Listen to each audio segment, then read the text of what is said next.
Après plusieurs reports dits à l'attente de résultats de l'autopsie, le corps du journaliste Patrick Palata était finalement sorti de la morgue d'Ngaliema samedi le 20 novembre 2021 et mis en terre le même jour au cimetière Le Chemin du Paradis. Signalons que plusieurs personnes étaient présentes devant la morgue d'Ngaliema à Kinshasa. Les personnalités politiques, les professionnels de médias de Kinshasa et la délégation des journalistes de Matadi, le membre de famille, la veuve Gladys et ses enfants, ainsi que les amis et connaissances, afin de rendre les derniers hommages à ces grands journalistes qui a marqué sa génération. INPC Congo Central s'est fait représenter par les journalistes André Matombe qui, au nom du président sectionnaire empêché, fera son discours d'oraison en mémoire de leurs confrères, un membre modèle et très dynamique de la corporation. Consoeurs, professionnels de médias, mesdames, mesdemoiselles et messieurs,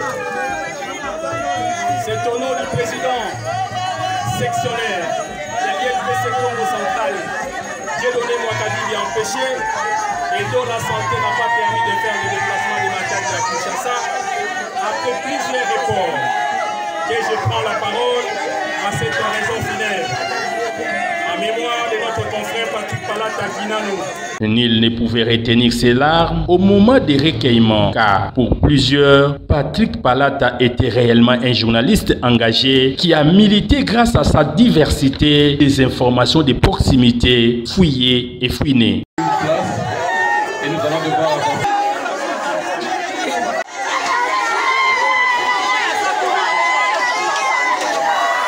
Après quelques exhortations du prélat catholique, le moment le plus pénible de la séparation, c'est lorsque celui-ci a procédé au retrait de l'anneau de mariage au doigt annulaire de la veuve Gladys. Et c'est devant les enfants de l'illustre disparu.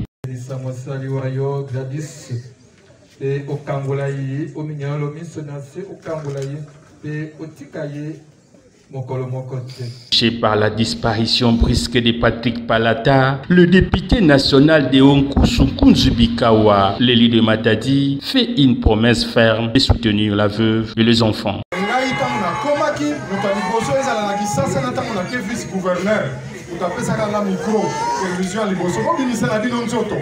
Maman Gladys Torotika Yote, la Rosololana gouverneur, Silisana Nupili à Mobali Nayo, quelques temps, province de Congo Central, ce plan et l'engagement, Bakopé Sayo Moussala pour Boko Labana.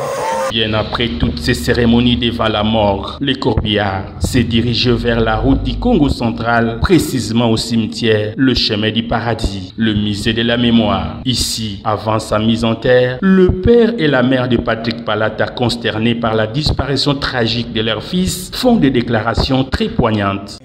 Moi bonga, uwe apanjaye, nanaye wa bemba, ojingol.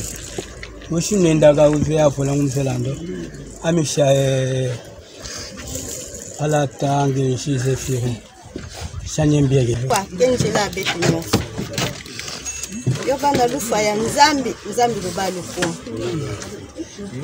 Kana bato antoto metulange liboko Patrick kulala ve.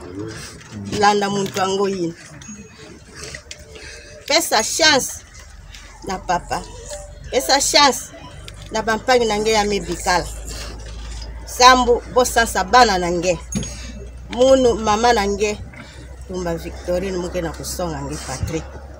Kana muntu antoto ya mekota nge soki. Muke songa ngende kulala ve Patrick. Landa muntu ango yina mpe abikisa bana nani mutinda nge mebikisa bo.